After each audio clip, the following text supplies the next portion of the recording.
Chapter 64। Theodore को Ariane के पास भेजने के बाद मैं अपने कमरे में लौट आई। मैं अभी भी इस बात को लेकर परेशान थी कि मेरी दिव्य शक्ति ने प्रतिक्रिया क्यों नहीं दी। दिव्य शक्ति से उपचार चिकित्सा उपचार से अलग था। यह एक चमत्कार था जो शरीर को उसकी इष्टतम स्थिति में बहाल करता था। जीवित प्राणी दिव्य शक्ति को अस्वीकार नहीं कर सकते थे, फिर भी थियोडोर के शरीर ने स्पष्ट रूप से ऐसा किया था। कुछ ठीक नहीं था। थियोडोर को एक गंभीर समस्या हो रही होगी। लूसी, क्या तुमने कभी सुना है कि किसी पर दिव्य शक्ति काम न करे? मैंने उन लोगों के बारे में सुना है जिनके लिए दिव्य शक्ति जहरीली होती है, लेकिन मैंने कभी नहीं सुना कि यह काम न करे। मैंने भी यही सोचा था। मैंने धीरे से सिर हिलाया। एक विचार मेरे मन में आया था, लेकिन मैं इसे जोर से कहने में झिझक रही थी क्योंकि मुझे इस बारे में निश्चित नहीं था। मैंने इस तथ्य को स्वीकार कर लिया कि थियोडोर या एरियन से सीधे बात किए बिना निश्चित रूप से जानने का कोई तरीका नहीं था। बस एक समस्या थी। संत हेडमेड मार्गरेट ने मुझे डांटा। क्यों? लुसियाना ने अपनी भौहें चढ़ाईं और मुझे ऐसे देखा जैसे कह रही हो, तुम जानती हो क्यों? लूसी को डांटा गया क्योंकि थियोडोर के साथ मेरी गुप्त मुलाकातें सामने आ गई थीं। मैं जानती थी कि मार्गरेट की आपत्तियां मेरे प्रति उनके गहरे प्यार से उपजी थीं। वह बस उन चीजों के बारे में चिंतित थी जो मुझे नुकसान पहुंचा सकती थीं। मैं बस इतना ही कर सकती हूँ, लुसियाना बड़बड़ाई। ठीक है लूसी, मैं मार्गरेट से बात करूंगी। ओह योर हाइनेस, क्या आपको मुझसे कुछ चाहिए? मार्गरेट ने पूछा जब उसने मुझे अपनी तलाश करते देखा। मार्गरेट, कृपया अपना हाथ धो। जब उसने अपना हाथ बढ़ाया तो मैंने उसकी हथेली में एक कुकी रखी। ये लो, थियोडोर के साथ मेरी आज की मुलाकात एक रहस्य है, ठीक है? मुझे डर है कि महामहिम आप पर गुस्सा करेंगे। मार्गरेट ने चिंता से मुझे देखते हुए कहा। मैं वादा करती हूँ कि मैं सावधान रहूंगी, मैंने माफी मांगते हुए कहा, उसे दूसरी कुकी देते हुए। नरम दिल वाली मार्गरेट ने मेरी कुकीज स्वीकार कर ली और अपना मुंह बंद रखने के लिए सहमत हो गई, लेकिन मुझे एहसास हुआ कि वह असली समस्या नहीं थी। मुझे किसी और से निपटना था जो अधिक मुश्किल था। भले ही वह दिखाई नहीं दे रहा था, मैं जानती थी कि वह हर जगह मेरा पीछा करता है। जब मैंने चारों ओर देखा तो मुझे उसे देखने में कोई सफलता नहीं मिली, इसलिए मैंने आवाज दी, एनोक। वह एक पल में मेरे सामने प्रकट हुआ, हमेशा की तरह शांत। मैंने अपना हाथ बढ़ाया और कहा, ये खाओ। ये क्या है? कुछ स्वादिष्ट? मेरे हाथ में स्ट्रॉबेरी क्रीम मैक्रोन था, जिसे मैंने महल के पेटिसियर से मेरे लिए बनाने की विनती की थी। शुरू में हिचकिचाने के बाद एनोक ने मैक्रोन को खा लिया जब मैंने उसे खाने का इशारा किया। क्या यह स्वादिष्ट नहीं है? हाँ, यह लो, यह भी लो। इस बार मैंने उसे वह फाइनेंसर दिया जिसे मैंने बचा कर रखा था। तुम मुझसे क्या मांगने वाली हो? एनोक ने कहा। जब मैं उस पर मुस्कुराई तो उसने मुंह बना लिया। आह, वह सच में कितना जल्दी समझ जाता था। मेरा रहस्य रखो। यदि तुम मेरा रहस्य रखते हो तो मैं तुम्हें स्वादिष्ट चीजें खिलाती रहूंगी, मैंने प्रस्ताव रखा। मुझे यह बताने की जरूरत नहीं थी कि मैं किस रहस्य का जिक्र कर रही थी। एनोक की नजरें डगमगा गईं क्योंकि वह गहरे विचार में डूब गया।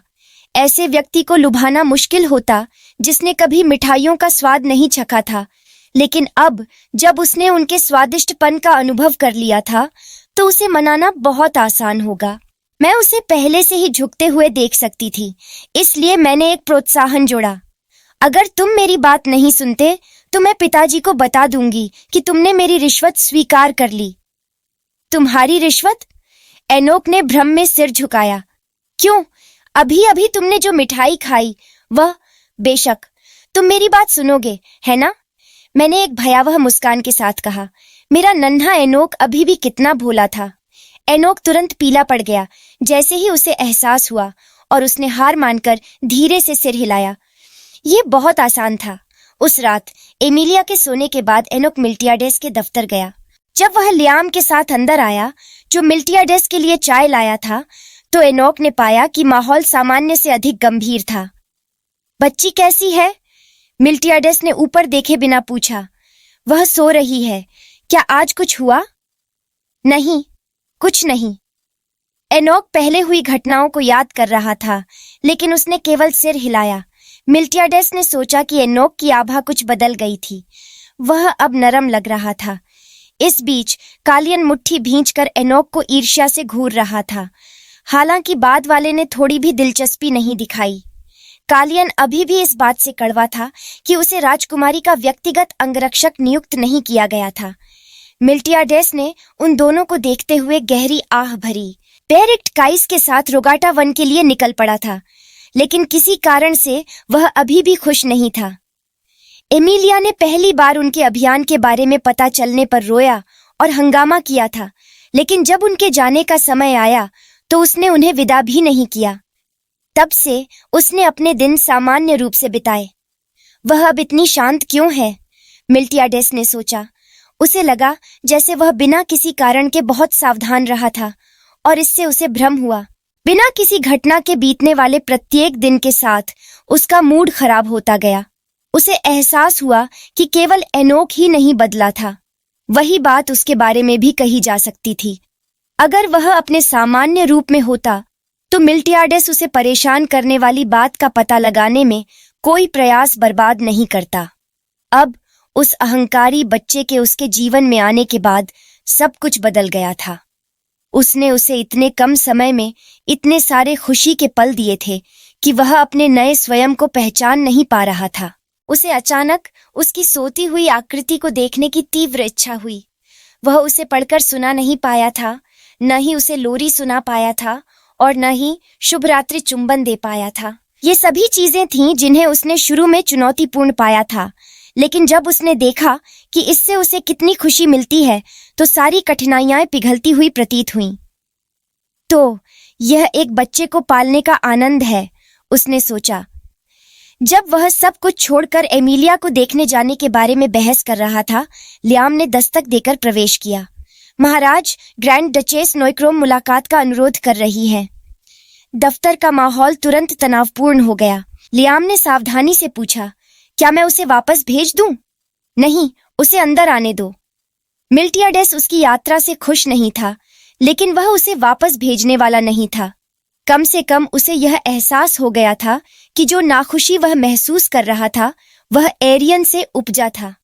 लियाम कमरे से बाहर चला गया और थोड़ी देर बाद एरियन के साथ लौटा। राहेल के प्रकाश की जय हो। एरियन ने घुटने टेकने के बाद अभिवादन किया। तुम उठ सकती हो। अपने अभिवादन के बाद एरियन ने मिल्टियाडेस का सामना किया और अपनी सुनहरी आंखों से सीधे उसकी ओर देखा। उनके बीच की समानताएं अविश्वसनीय थीं। उन्हें रक्त संबंधी भाई बहन समझना आसान होगा। इस विचार से मिल्टियाडेस के मुंह में एक अप्रिय स्वाद आ गया। चाहे वे कितने भी समान दिखते हों, वे मूल रूप से बहुत अलग लोग थे। महाराज, मैं उत्तर में एक अजीब संकेत की रिपोर्ट करने के लिए यहाँ हूँ। मुझे लगा कि आपको बताना महत्वपूर्ण होगा। एक अजीब संकेत? मार्ग्रेवे गेल्ट्रा के 10 गांव रातों रात गायब हो गए। बचे हुए शूरवीरों में से एक ने बताया कि वे सभी एक ही असामान्य रूप से मजबूत जानवर द्वारा नष्ट कर दिए गए थे। एक जानवर? हाँ, मैंने कई बार क्षेत्र का निरीक्षण किया और जानवर औसत जानवर की तुलना में कहीं अधिक बुद्धिमान प्रतीत होता है। मैं आपको इसके बारे में सूचित करना चाहती थी। मैं समझता हूँ, मैं इसकी जांच करूंगा। मिल्टियाडेस को तुरंत उस अजीब जानवर की याद आ गई जिससे वे पहले मिले थे। उसे आश्चर्य हुआ कि कहीं यह भी उस विक्षिप्त जादूगर का काम तो नहीं है। हाँ, महामहिम। रिपोर्ट पूरी होने के बावजूद एरियन ने जाने का कोई इरादा नहीं दिखाया। मिल्टियाडेस ने भौहें चढ़ाईं जब उसे एहसास हुआ कि वह कोई अनुरोध करने वाली है। एक और मुद्दा है जिस पर मैं चर्चा करना चाहूंगी, एरियन ने सिर झुकाते हुए कहा। क्या है? मैं संत को थियोडोर को देखने की अनुमति मांगना चाहूंगी। कमरे में खामोशी छा गई। एरियन ने अपना सिर नहीं उठाया और धैर्यपूर्वक इंतजार किया। जब से उसने मिल्टियाडेस के प्रति अपनी वफादारी की प्रतिज्ञा की थी, वह ऐसे जी रही थी जैसे उसका जीवन उसका अपना न हो। क्या उसे पहले ही महायाजक ने नहीं देखा है? मिल्टियाडेस को विवरण नहीं पता था, लेकिन उसे पता था कि थियोडोर बीमार था। यही कारण था कि एरियन उत्तरी टॉवर के करीब रहने लगी थी। वह थियोडोर के लिए कोई भी आवश्यक बलिदान देने को तैयार थी। यही वजह थी कि वह अब उससे भीख मांग रही थी। अगर थियोडोर को बचाया जा सकता है तो मैं इस कृपा को कभी नहीं भूलूंगी, एरियन ने कहा। ग्रैंड डचेस अपने भाई को बचाने के लिए अपना जीवन दे रही थी। मिल्टियाडेस के चेहरे पर एक जटिल भाव कौंध गया।